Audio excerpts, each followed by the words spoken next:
নমস্কার বন্ধুরা, আমি শুভদীপ। তোমাদের স্বাগত জানাই আমার ইউটিউব চ্যানেল জ্ঞান মার্গে। এই ভিডিওতে আমরা রায় ও মার্টিন প্রশ্নবিচিত্রা 2025 থেকে অষ্টম শ্রেণীর পরিবেশ বিষয়ের দ্বিতীয় পর্যায়ক্রমিক মূল্যায়নের যে মডেল সেটগুলি দেওয়া হয়েছে তার মধ্য থেকে প্রথম মডেল সেটটির সকল প্রশ্নের উত্তরগুলি নিয়ে আলোচনা করব। তাহলে দেখো, একের বলেছে সঠিক উত্তরটি নির্বাচন করে লেখো। একের এক, অনুঘটকের সক্রিয়তা বৃদ্ধি নির্ভর করে, এটা হবে অপশন সি, ক্ষেত্রফলের ওপর।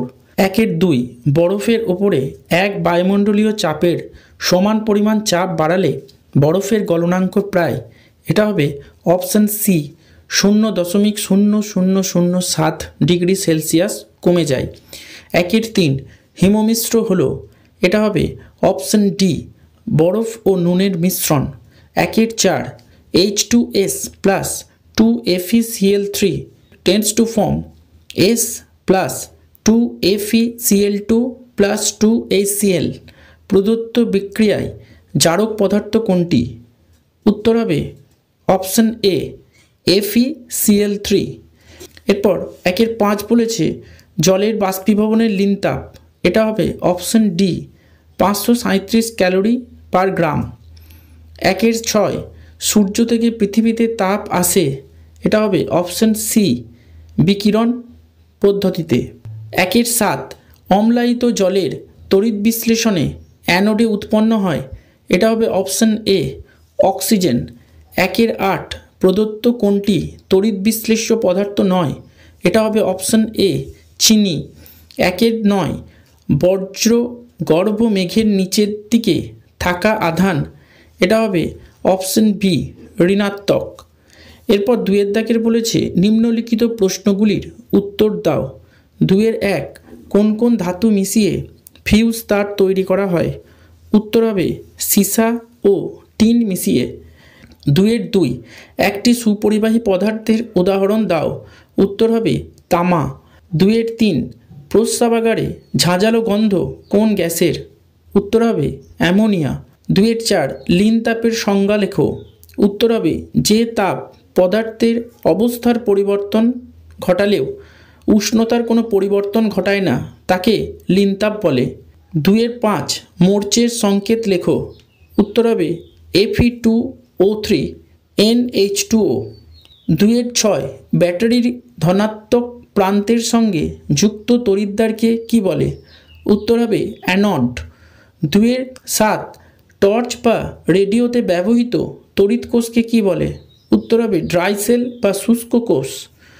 দুয়ের আট, গ্যালভানাইজড লোহা কাকে বলে? উত্তর হবে লোহার উপর জিঙ্কের প্রলেপ দেওয়া হলে তাকে গ্যালভানাইজড লোহা বলে।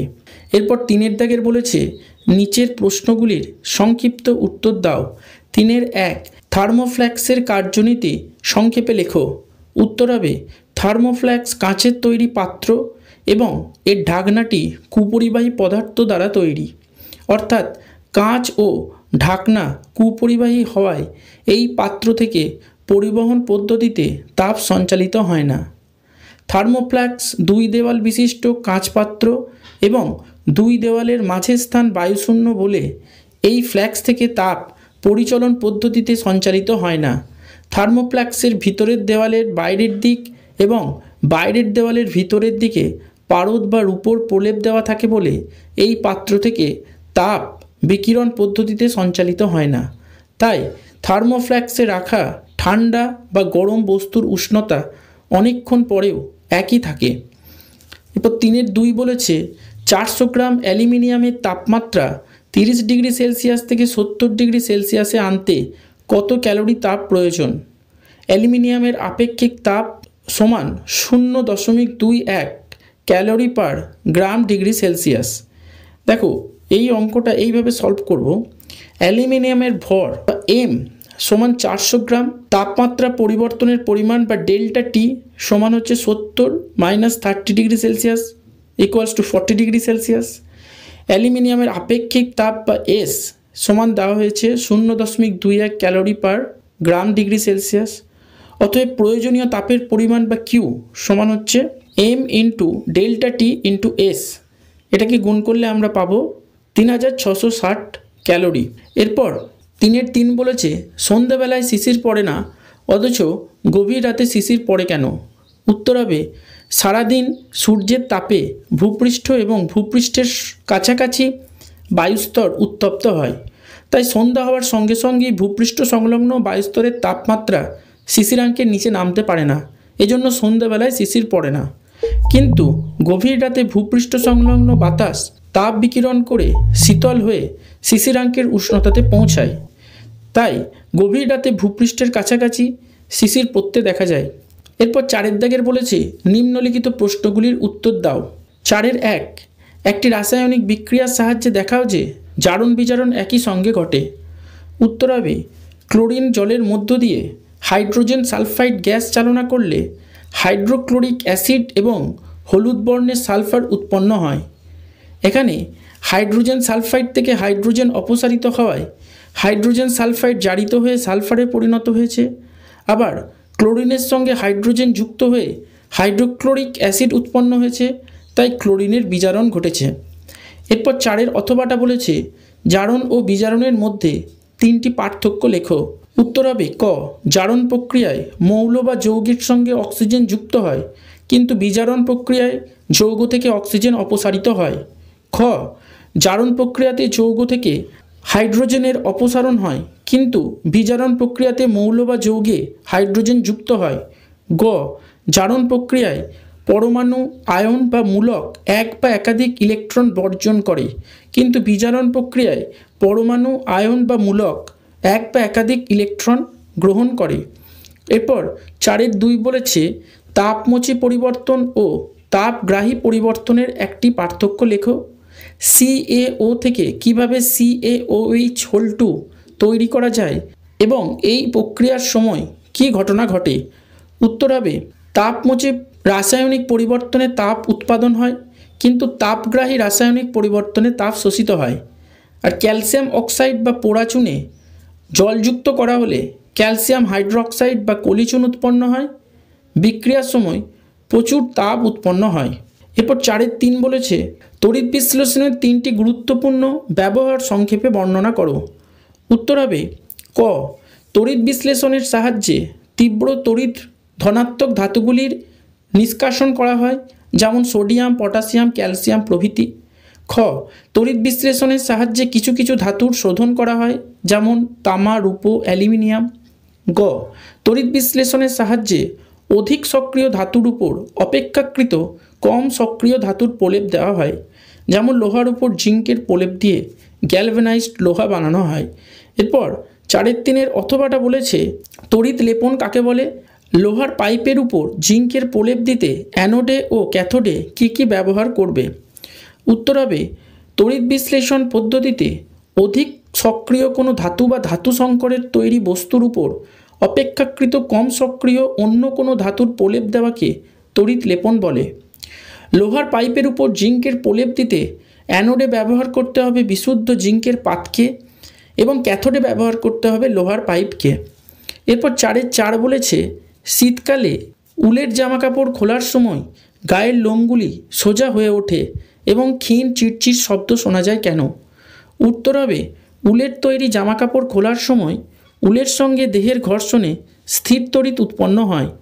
এখানে উলে ধনাত্মক এবং দেহে ঋণাত্মক তড়িতের সৃষ্টি হয়। সমজাতীয় তড়িৎ পরস্পরকে বিকর্ষণ করে বলে দেহের লোমগুলি পরস্পর থেকে দূরে সরে যেতে চায়, তাই লোমগুলি খাড়া হয়ে ওঠে।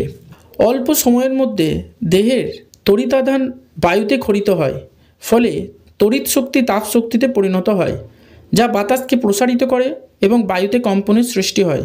এই জন্য ক্ষীণ চিরচির শব্দ হয়। এরপর 4-4 অথবাটা বলেছে ভূপৃষ্ঠে বজ্রপাত কিভাবে হয় তা কারণসহ ব্যাখ্যা করো। উত্তর হবে জলগর্ভ মেঘের মধ্যে উপস্থিত তুষারকণা ও জলকণাগুলির সংঘর্ষের জন্য তারা আহিত হয়ে পড়ে। এইভাবে তুষারকণাগুলো ধনাত্মক তড়িৎগ্রস্ত হয়ে মেঘের উপরের দিকে অবস্থান করে এবং জলকণাগুলি ঋণাত্মক তড়িৎগ্রস্ত হয়ে মেঘের নিচের দিকে অবস্থান করে।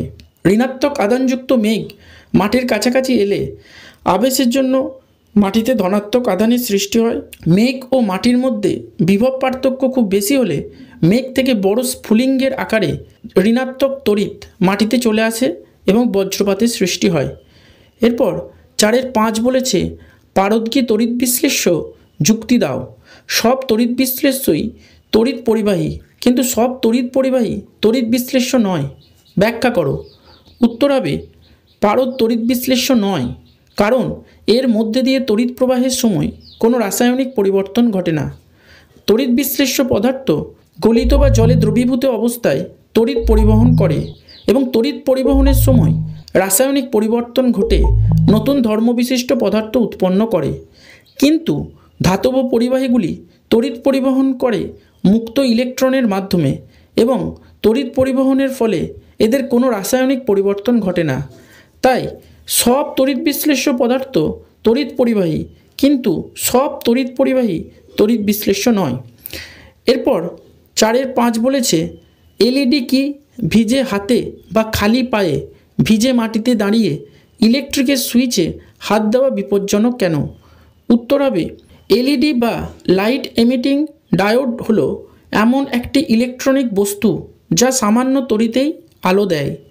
বিশুদ্ধ জল তড়িতের কুপরিবাহী, কিন্তু বিভিন্ন উৎস থেকে পাওয়া জলে একাধিক লবণ মিশে জলকে তড়িৎবাহী করে তোলে। এই জন্য ভিজে হাতে বা খালি পায়ে ভিজে মাটিতে দাঁড়িয়ে ইলেকট্রিকের সুইচে হাত দিলে বৈদ্যুতিক শক লাগার সম্ভাবনা থাকে। এই জন্য ভিজে হাত বা খালি পায়ে ভিজে মাটিতে দাঁড়িয়ে ইলেকট্রিকের সুইচে হাত দেওয়া উচিত নয়। এরপর লাইফ সায়েন্সে বলেছে 1-এর নিম্নলিখিত প্রশ্নগুলির সঠিক উত্তর নির্বাচন করো। 1-এর 1 ফ্লাভিভাইরাস কোন রোগের জীবাণু? উত্তর হবে অপশন সি ডেঙ্গি।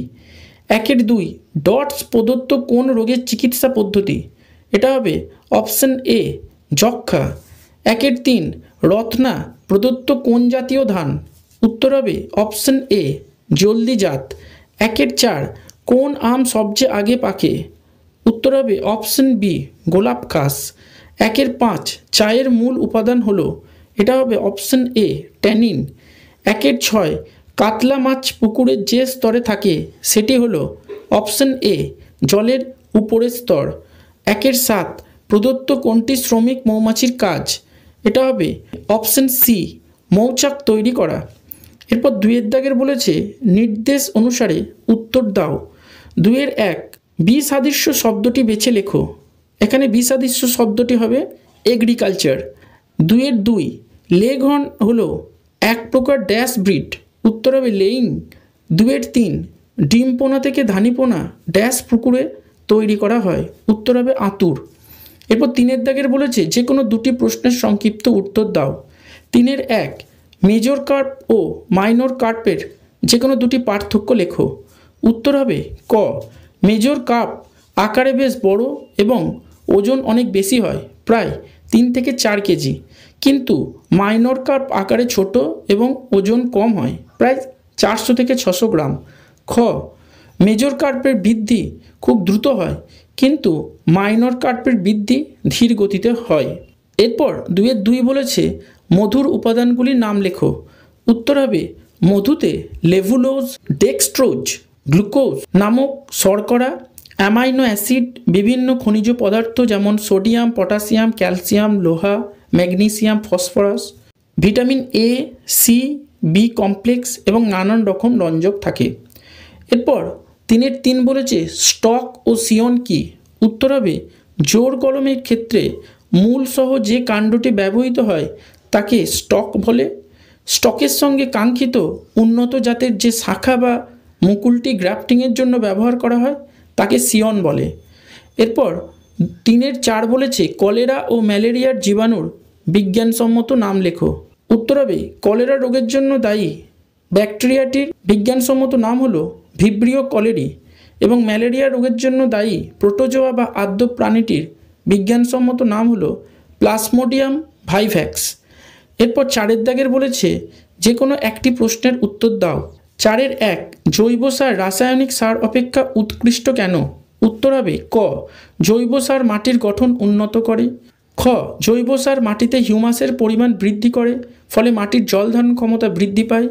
গ জৈব সার মাটির সছিদ্রতা বৃদ্ধি করে, ফলে মাটির ভিতরে বায়ু চলাচল ভালো হয়।